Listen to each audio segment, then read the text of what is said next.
There has been a lot of stories about the way Haitians are being abused in the Dominican Republic coming up on my Facebook news feed lately.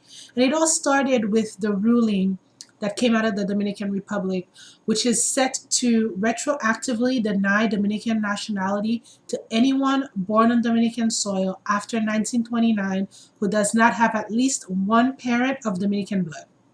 Now, I'm not sure that the ruling singles out Haitians, but it's clear that it will disproportionately affect Haitians, and it seems to target Haitians in an effort to aggressively diminish the amount of Haitian immigrants currently living in the Dominican Republic.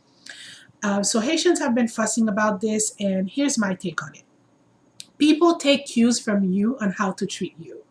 The way you carry yourself, the way you act has a lot to do with the way that people will in return treat you. And in our country, the way that we treat our people and what kind of conditions other people are living in is what is indicative of how others will treat us. I mean, during the earthquake, or rather after the earthquake, when we had piles and piles of Haitian bodies that we were just shoving into these massive holes like garbage. Um, I mean, what message do you think that sent out to the rest of the world that was watching this? Um, what does that say about the value of a Haitian life to the rest of the world? And that's what we need to keep in mind. Every time there's something that comes out about how we're treating our children like slaves and how we're killing each other and treating each other in our own country, this is going to affect the way others see us as a nation, as a people. And so this is what's happening in the DR in a sense. I'm not condoning the nonsense that came out of these courts in the Dominican Republic, but I do not want to focus on Dominicans or on the authorities in the Dominican Republic who have, for a long time, it seems, been trying to make it abundantly clear to us that they couldn't care less about us. They do not like us. They're not fond of us. They don't want us in their country. I mean, how many nations do you know welcome an influx of uneducated, poor, unskilled, and black people, you know, across their borders? Who does that? Nobody does that. So Haitians, were persona non grata in many places, not just the Dominican Republic. And it's time we kind of brought it back home and tried to make a change for our people, because we cannot ask and require a certain level of respect and dignity from others that we do not even receive or dispense in our own country, to our own people living in our own country. So this is what we need to look at. At the end of the day, people talk about boycotting the Dominican Republic, not going there to vacation, but this poor head of the family, like the father or the mother, that is risking their lives to go into this hostile land and work under, slave conditions on a sugarcane plantation. They're not thinking about vacation. They're still gonna go there because it's a difference between better and worse. And with all of that I just said, the Dominican Republic is still better than their home country. You know, it's really easy to swallow your pride when that's the only thing you have to swallow.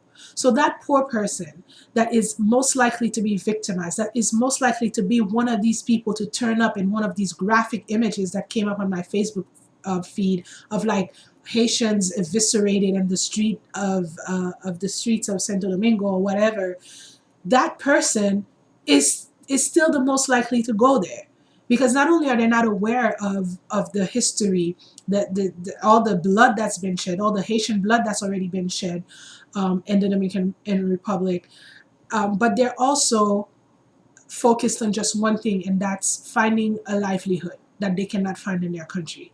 So that's not going to change.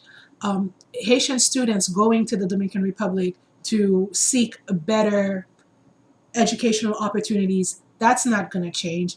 And even the Haitian diaspora, people who had their sights on retiring in Haiti, and then when the time came, diverted to the Dominican Republic because even they didn't want to mess with Haiti. Even they wanted to opt out because they were scared of the country. So all these three categories of people from different classes, from different backgrounds, they're still gonna go to the Dominican Republic. And let's not forget that Haiti depends on the Dominican Republic to feed itself today.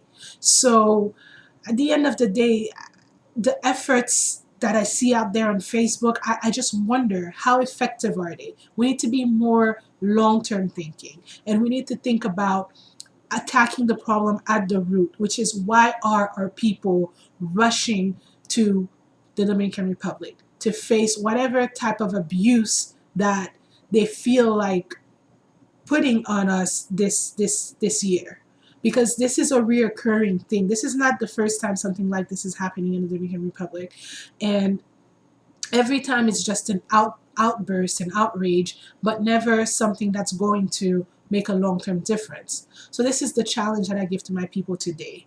I'm not condoning poor behavior. I'm not condoning cruelty, violence, injustice, racism. None of that makes sense. And if that's how the Dominican Republic wants to roll, I don't think that us crying about it is going to make a difference. We need to start doing the work ourselves. This is what I believe in. So that's my challenge. Again, that is my challenge to you. And I really, really do think you meet this challenge with me. My name is Molly. I'm a Haiti Hope Ambassador. And let's create better opportunities for our children at home today.